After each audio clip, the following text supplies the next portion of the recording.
Psaume 93. L'Éternel règne, il est revêtu de majesté. L'Éternel est revêtu, il est ceint de force. Aussi le monde est ferme, il ne chancelle pas. Ton trône est établi dès les temps anciens. Tu existes de toute éternité. Les fleuves élèvent, ô Éternel, les fleuves élèvent leur voix. Les fleuves élèvent leurs ondes retentissantes. Plus que la voix des grandes, des puissantes eaux, des flots impétueux de la mer, l'Éternel est puissant dans les lieux célestes. Tes témoignages sont entièrement véritables. La sainteté convient à ta maison, ô Éternel, pour la durée des temps. Je vous invite à prier.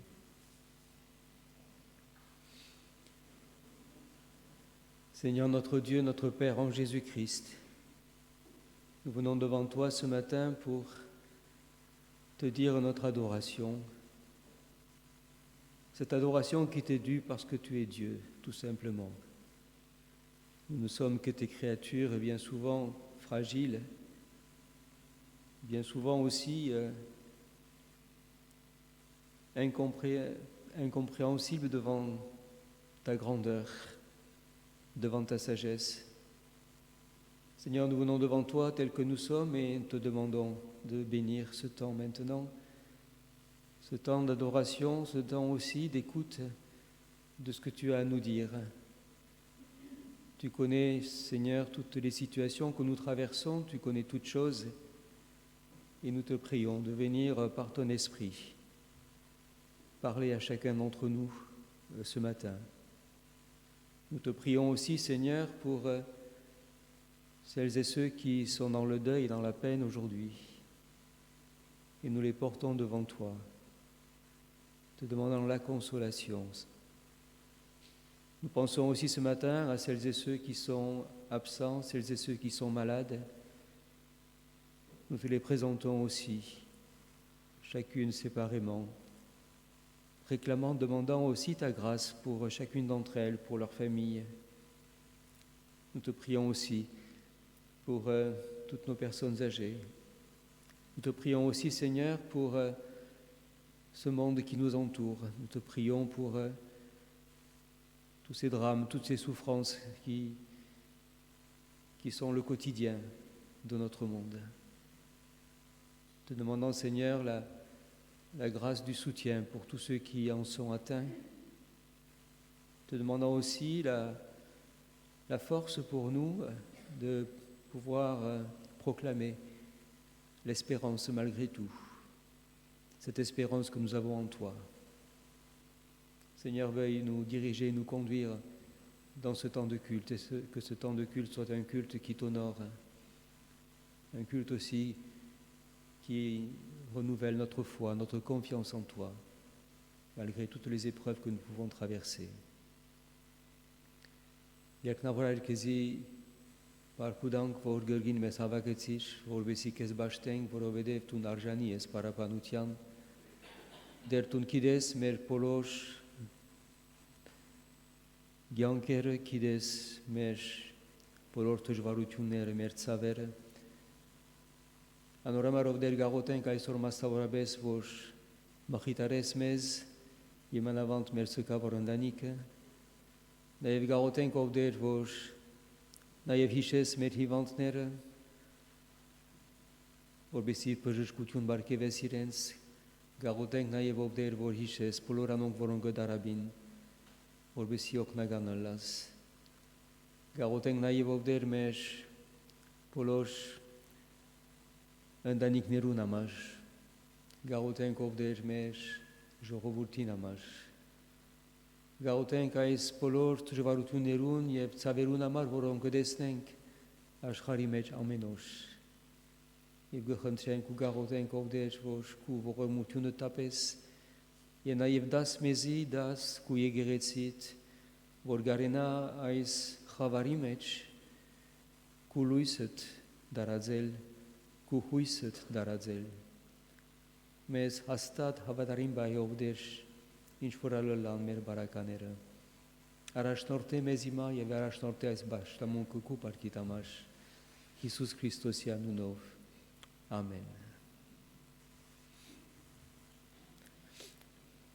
Dicharunaghen qui m'a merbashta muncă, parapanutian, ierkerom, nous allons continuer notre culte maintenant par un temps d'adoration.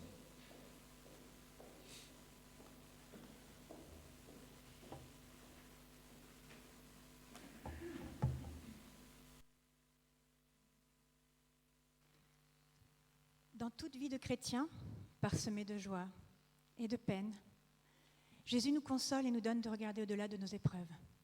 Pas facile, n'est-ce pas? Il nous aime, mais cet amour est parfois étouffé par une foule de préoccupations, de soucis, par la douleur elle-même. Mais jamais le Seigneur ne fait défaut. Comment pourrait-il en être autrement? Nous lui avons coûté si cher. Il n'aurait pas connu les abîmes de la souffrance si c'était pour ne pas prendre soin des siens, jour et nuit. Gloire au Père et au Fils, de ce que cette grâce ne soit pas tributaire de notre fidélité, sans quoi nous n'aurions que des miettes, et encore. Au contraire, nous avons reçu grâce sur grâce en Christ. Il nous a donné la vie en abondance. Et avec cette vie, toutes les richesses de la grâce de Dieu. Ce trésor merveilleux de la grâce et de la consolation dans le Fils est un don présent et éternel. Nul besoin d'être savant dans les Saintes Écritures, d'être avancé dans la marche chrétienne. Le Seigneur Jésus console chacun des siens personnellement. Son cœur tant humain que divin est tout entier pour bénir et pour sécher les larmes qui, versées dans le secret, montent vers lui, telle une prière silencieuse. Jésus n'est pas insensible à la détresse. Il a tellement souffert pour nous et il désire que nous regardions à lui, à ses mains percées qu'il nous tend. Vois, c'est pour toi qu'elles sont mutilées, mais elles sont tout entières pour te sauver, te garder, te bénir, te guider, te soutenir, te consoler. Ses mains sont et seront à jamais percées pour nous rappeler son amour et nous remplir d'adoration et de reconnaissance. Le Seigneur a dit, « J'ai entendu ta prière et j'ai vu tes larmes. Alors oui, Seigneur, donne-nous de voir ta main au milieu de la douleur. Nous te remettons tous nos malades, nos personnes âgées et surtout les familles endeuillées. Apportons notre louange au Seigneur et que Jésus-Christ lui-même console les cœurs.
je te remets ma vie. Dis-moi que je suis ton ami. Mon cœur te désire. Je ne veux que toi. Je ne pourrai prendre ta place. Je suis si bien quand tu m'enlaces. Montre-moi la voie qui ramène à toi.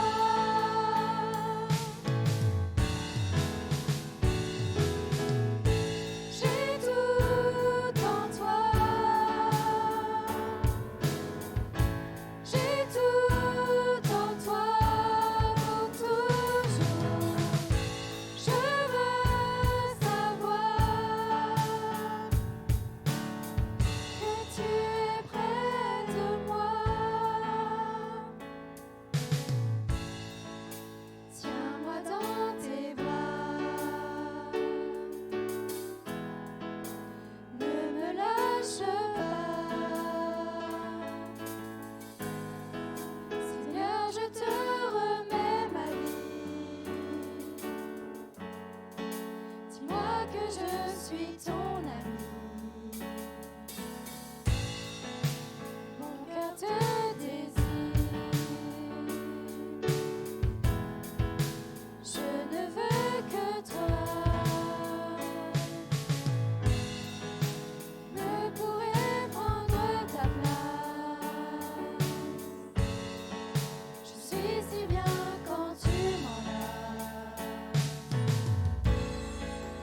Montre-moi la voie qui ramène à toi.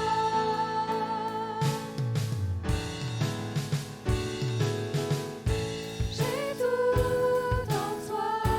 J'ai tout en toi. J'ai tout en toi pour toujours. Je veux savoir, je veux que tu es près de moi. J'ai tout en toi. J'ai tout en toi pour toujours. Je veux savoir que tu es près de moi.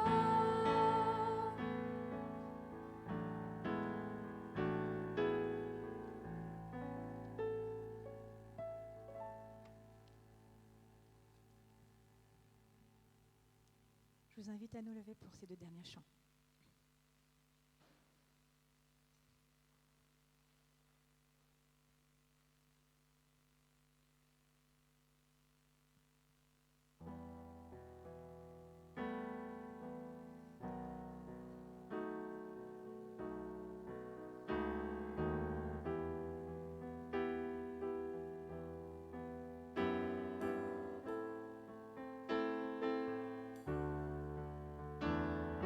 Je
vous invite à poursuivre notre culte par la méditation de la parole de Dieu.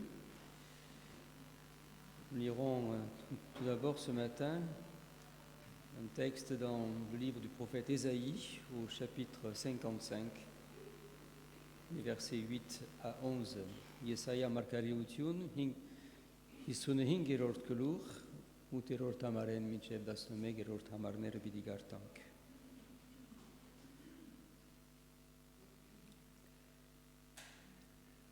Car mes pensées ne sont pas vos pensées, et vos voix ne sont pas mes voix, dit l'Éternel.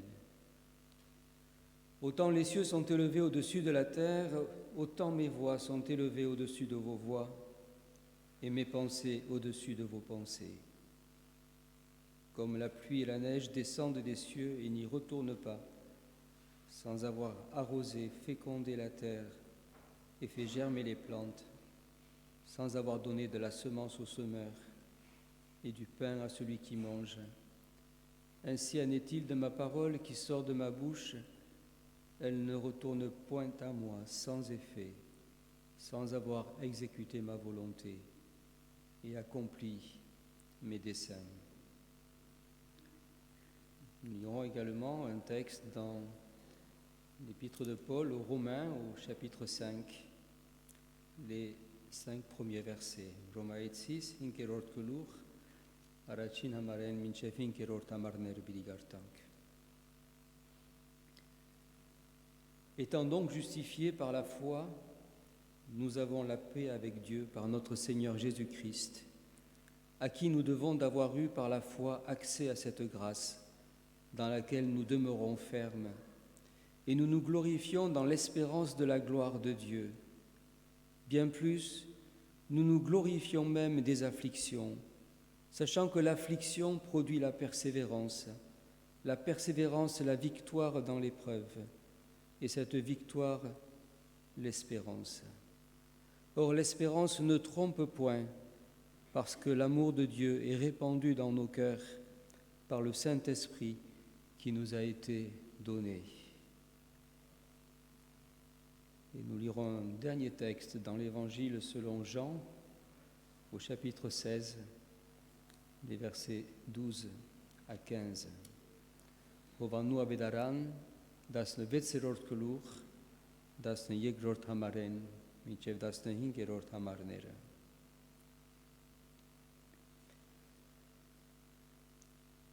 J'ai encore beaucoup de choses à vous dire, mais vous ne pouvez pas les porter maintenant. Quand le Consolateur sera venu, l'Esprit de vérité, il vous conduira dans toute la vérité, car il ne parlera pas de lui-même, mais il dira tout ce qu'il a entendu et vous annoncera les choses à venir. Il me glorifiera parce qu'il prendra de ce qui est à moi et vous l'annoncera.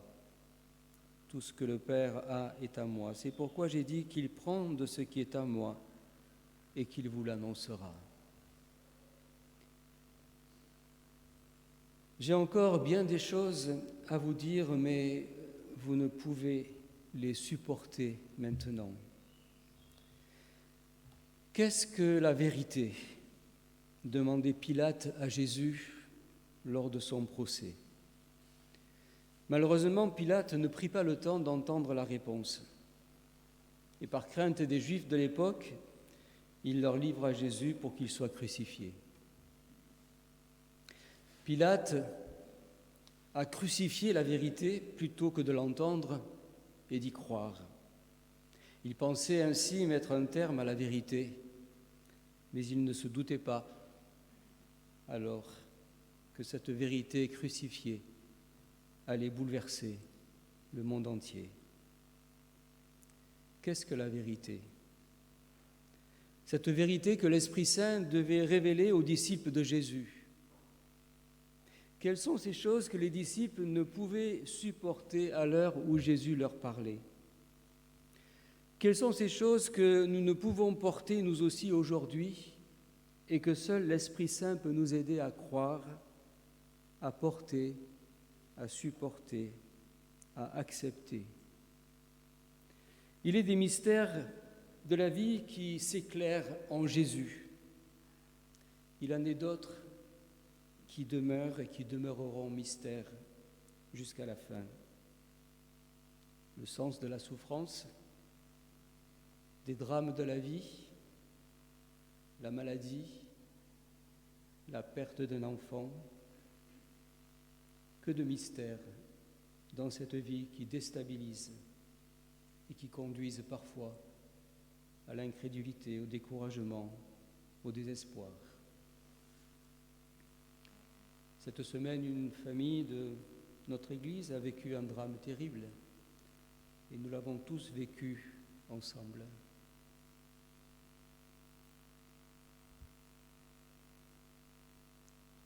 Dans la prière.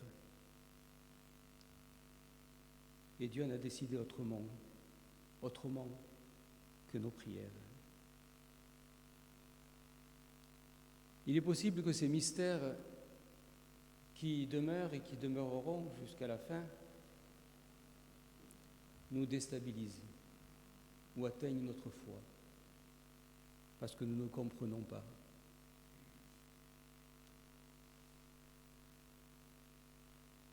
Mais ces mystères peuvent aussi, peut-être, nous conduire à ce qu'est la vraie foi, la vraie croyance en Jésus, la véritable vie chrétienne. C'est ce que le grand mathématicien et penseur Pascal disait, « Je crois parce que je ne comprends pas. »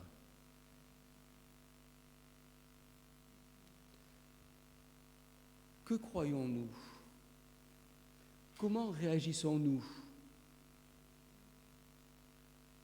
face à l'inacceptable, à l'incompréhensible, au mystère?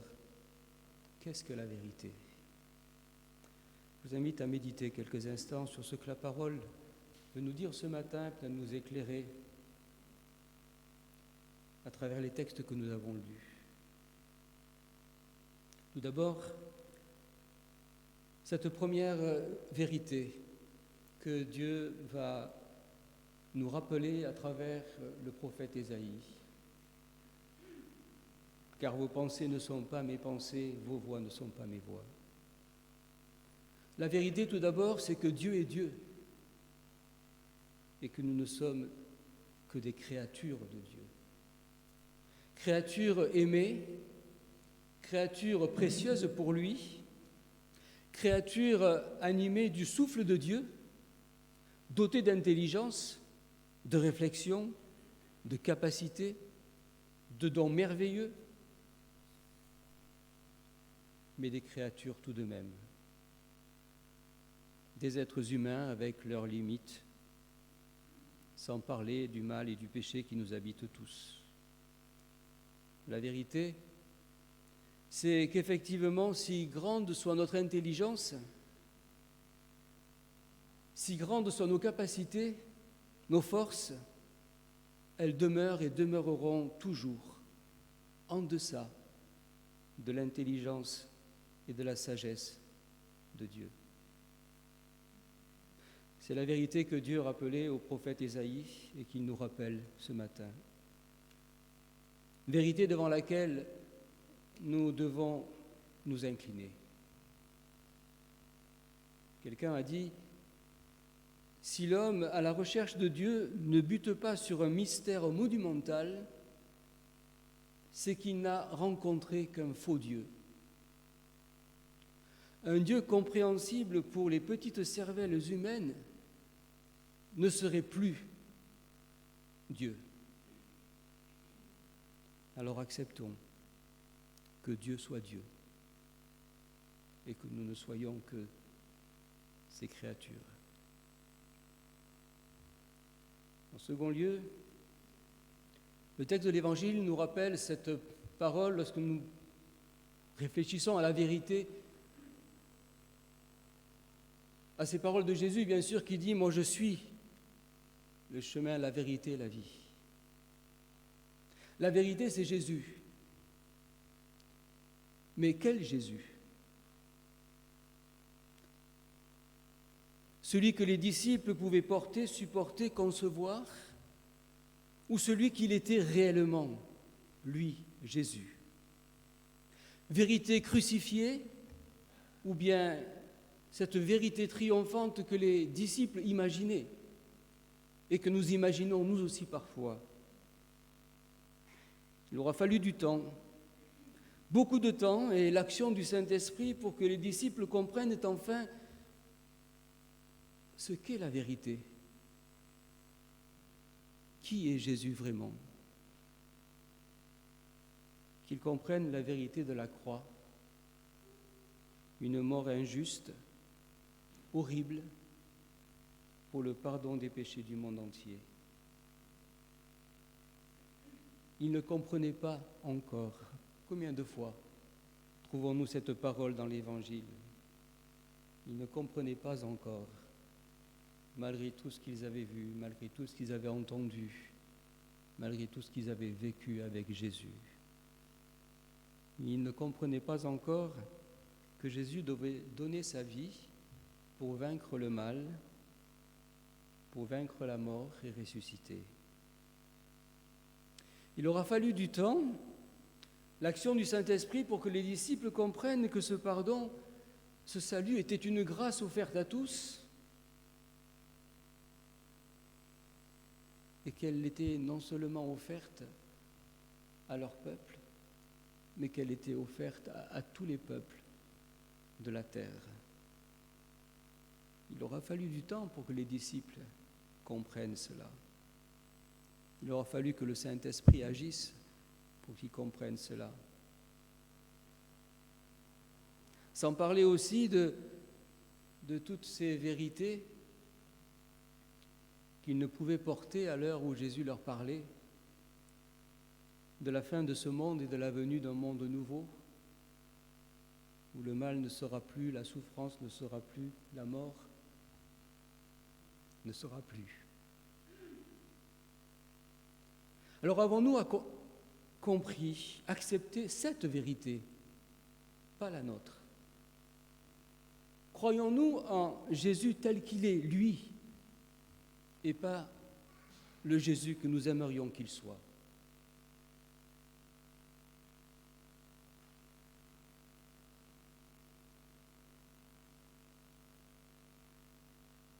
Avons-nous accepté cette vérité qui seule peut nous sauver et nous donner l'espérance? En troisième lieu, c'est l'apôtre Paul qui rappelle aux chrétiens de Rome quelque chose qui paraît invraisemblable. Nous nous glorifions des afflictions. C'est aussi ce que les disciples ne pouvaient pas comprendre et porter. C'est ce que le Saint-Esprit a dû leur enseigner tout au long de leur vie. Jésus leur avait bien dit, vous aurez des tribulations dans le monde, mais prenez courage, j'ai vaincu le monde. Ils avaient bien entendu cette parole. Mais lorsque les premières persécutions sont arrivées, il aura bien fallu que le Saint-Esprit les aide à comprendre. Pourquoi?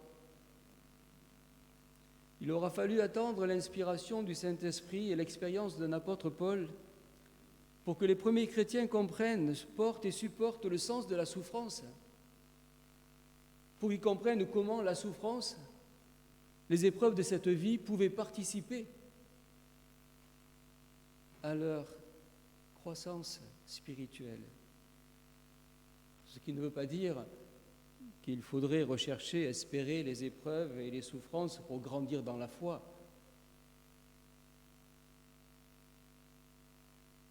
Dieu nous a donné bien d'autres moyens pour cela que nous devons utiliser quotidiennement.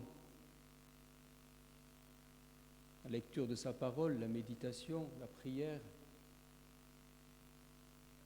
le service pour Dieu, tant de choses qui nous sont données pour grandir dans la foi. N'attendons pas l'épreuve pour grandir. Mais ce que Paul veut dire ici, et ce qu'il a expérimenté lui-même par l'Esprit Saint, c'est qu'il y a différentes façons d'agir et de réagir lorsque nous nous trouvons face à l'épreuve, lorsque nous nous trouvons face à ce qui est insoutenable pour nous, inacceptable pour nous. C'est que tout d'abord, ce que Paul avait compris, c'est que tout ceci faisait partie de l'expérience humaine, que nous le voulions ou pas. Ce que Paul avait aussi appris, c'est que être chrétien, être témoin de l'Évangile, allait nécessairement provoquer des réactions, provoquer de l'opposition, du rejet, et allait provoquer le martyre pour beaucoup d'entre eux. Mais ce qu'il a appris, c'est que dans ces situations, il ne fallait pas ni s'étonner, ni se décourager, mais apprendre à vivre ces choses en entrant dans ce qu'il nous décrit comme un cercle vertueux, le cercle vertueux de l'espérance. Il nous dit la souffrance, la détresse, ça produit la persévérance. Et la persévérance, ça produit la fidélité dans la foi. Et la fidélité dans la foi, ça produit l'espérance. Ce que Paul veut nous dire ici, c'est que il nous invite à entrer dans ce cercle vertueux de l'espérance. Lorsque nous sommes confrontés à telle ou telle situation insoutenable pour nous. C'est ce que le Saint-Esprit a enseigné et enseigne aujourd'hui encore. C'est ce que les disciples à l'époque de Jésus n'étaient pas prêts de porter, de supporter, de comprendre. Il aura fallu que l'Esprit Saint les enseigne. Comment réagissons-nous aujourd'hui? Comment comprenons-nous les mystères de cette vie? Les détresses, les épreuves qui adviennent subitement dans nos vies. Que l'Esprit Saint nous conduise à nous aussi à entrer toujours dans ce cercle vertueux de l'espérance au sein de toutes nos épreuves. Qu'il aide et soutienne toutes les familles endeuillées et particulièrement toute la famille de notre Église qui est endeuillée et qui a été durement éprouvée durant la semaine qui s'est écoulée. Aujourd'hui encore, pour nous aussi, il est des choses que nous ne pouvons porter, supporter, et que l'Esprit Saint nous enseignera et nous aidera à vivre. J'ai encore bien des choses à vous dire, mais vous ne pouvez les supporter maintenant. La vie chrétienne est un chemin de toute une vie, faite de mystères qui s'éclairent parfois en Jésus, et d'autres qui demeurent et qui demeureront toujours voilés. Il nous reste les vérités, la vérité que Dieu est Dieu, que nous ne sommes que ses créatures et que nous ne pouvons que nous incliner devant lui. La vérité est qu'en Jésus, grâce à son sacrifice, nous avons l'espérance de l'éternité face à la mort. La vérité est qu'en Jésus, nous pouvons recevoir l'Esprit Saint afin de vivre toujours dans l'espérance au sein des pires détresses que nous traversons et que nous pourrons traverser demain encore. Que Dieu bénisse sa parole. Amen. Idigartan kiesaya markareutiun, Hisune hingerort kuluh uterort amaren.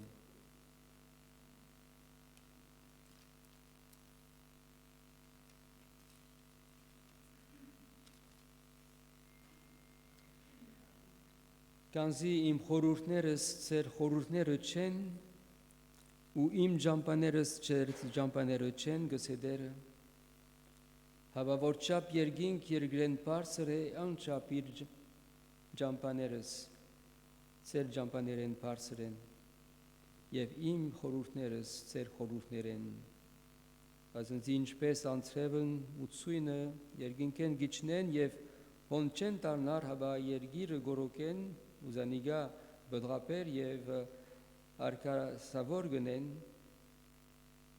սնոդի հունդ ցանորին հունդ եւ ուդորին հաց գուդան իմ պերնես ելած խոսքնալ այնպես պիտիոլա ինձի վրա պիտի չտառնա հավա իմ գամքս պիտի գադարե աչողությամբ կորզացրե այն բանը որուն համար զանիգա խրգեցի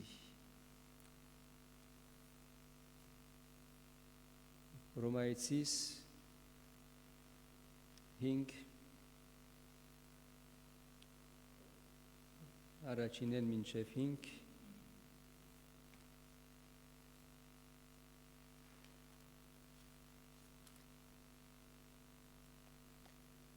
Արդ մենք հավատքով արտարացած լալով խաղաղություն ունենք Աստուծո հետ մեր Տիրոջը Հիսուս Քրիստոսին ցերկով որով ընդունեցինք հավատքով այս շնորհքին մոդենալը որուն մեջ գեցեր ենք եւ Աստուծո պարքին հույսով գբարձինք ոչ միայն այսքան ապա նաեւ նեղություններու մեջ գբարձինք վասնզի գիտենք թե նեղությունը համբերություն գործե եւ համբերությունը փորձառություն ու փորձառությունը հույս եւ հույսը ամոթով չի ցկեր բասնզի դարածված է Սուրբ Ոգին միջոցով որ մեզի դրվեցավ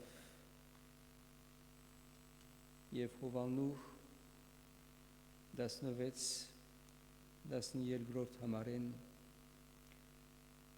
Իսուս գսե ցեզի դագավին շատ բաներ ունի մսելու, բայց հիմա չեք գրնար դանիլ, իսկ ինքը ճշմարտության օգին կա, ամեն ճշմարտության պիտի առաջնորդի ցեզ, վասնզի ոչ թե ինքիրմե պիտի խոսի, հավա ինչ որ լսե, զայն պիտի խոսի, ու կալիքները ցեզի պիտի բատմե։ Ցեզի դագավին Շատ բաներ ունիմ ասելու, բայց հիմա չեք կրնար դանիլ։ Այս շաբթվա մեջ մեր եկեղեցին ընտանիք մեծ փոթորիկ անցավ եւ գանցնի։ Իրենց 14 տարեկան աղջկան մահվան առիթով։ Բոլորս աստվածանք եւ գծավակցինք անոնց հետ եւ գաղութենք որ Աստված զանոնք մխիտարե։ Իրավ այս գանքին մեջ գան տեպքեր, բարականեր, որոնք չեն կրնար հասկանալ եւ չեն կրնար դանիլ։ Ինչպես աշակերտները այն ժամանակ գարմը բաներ գային, որոնք չէին կրնար հասկանալ եւ դանիլ։ Ինչս է եւ ինչպես ապրելու ենք Աստված ինչ գսե մեզի այսօր Աստվածաշունչը երեք կարևոր ճշմարտություններ գիշեցնի մեզի այս դեպքերուն դիմաց նախ այն խոսքը որ դերը գիշեցնե Եսայա մարգարեին իմ խորհուրդներս ծեր խորհուրդները չեն իմ ջամպաներս ծեր ջամպաները չեն Սևոմ Աստված գսե մեզի թե ես Աստված եմ, Աստված գմնա եւ մենք իր արարածներն ենք։ Անշուշտ իր սիրած արարածները, սակայն արարածներ չեն կրնար հասկանալ իրեն եւ մեկը ասավ որ եթե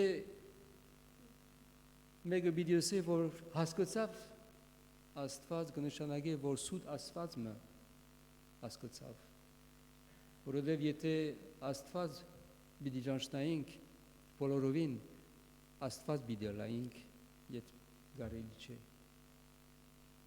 Երկրորդ Հիսուս ինքը ասավ, որ ես եմ ճամփան, ճշմարտությունը ու կյանքը։ Բայց որ Հիսուսն է, որ Հիսուսին կհավատանք։ Աշակերտները շատ դժվարություններ ունեցան Հիսուսի հավատալու, ճշմարիտ Հիսուսի հավատալու։ Անոնք ավելի փորձեցին միշտ հավատալ Հիսուսի, որ գգարձեին։ Հիսուսի, որ գուզեին, որ այն մեզ լա։ Անորամար Հիսուսը ասավ իրենց, որ չեք կրնար դանիլ։ Ով է ճշմարիտ Հիսուսը։ Սուրբ Օքին պիտի ստորվեցնե ցեզի։ Եվ իրապես մինչև խաչելության, մինչև հարության եւ հարության հետո կտեսնենք, որ աշակերտները չէին հասկնար, մինչև որ Սուրբ Օքին հասկացուց իրենց եւ ունենք բոլոր աշակերտներուն նամակները, խոսքերը, որոնք ցույց կտան մեզի, թե ինչպես անոնք հասկացան ով է ճշմարիտ Հիսուսը, ինչ է ճշմարիտ հավատքը եւ ինչպես ապրելու ենք այս կյանքի մեջ եւ ինչպես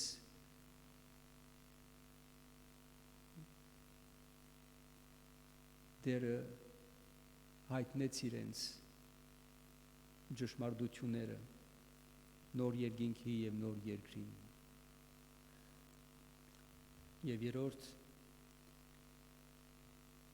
Պողոս առաքյալ գկրե զարմանալի խոսք, որ գսե նեղություններու մեջ կբարձենանք։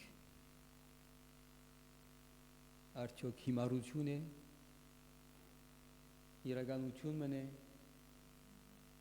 արդյոք չգիտեր ինչ կխոսի, ոչ։ Պողոս առաքյալ գիտե ինչ կխոսի։ Պողոս առաքյալ հասկացած էր Սուրբ Օքին միջոցով, թե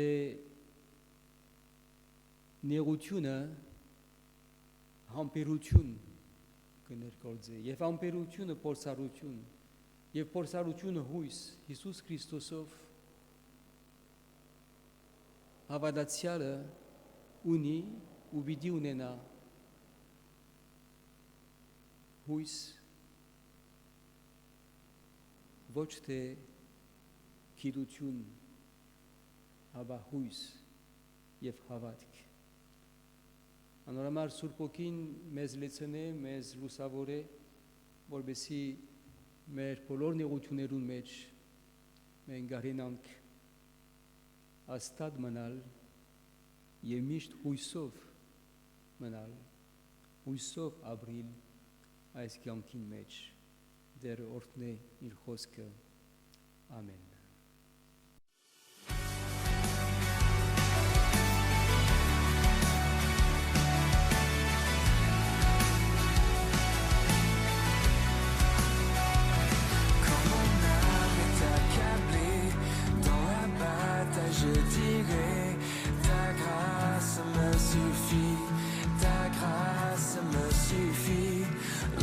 Je suis éprouvé, je ne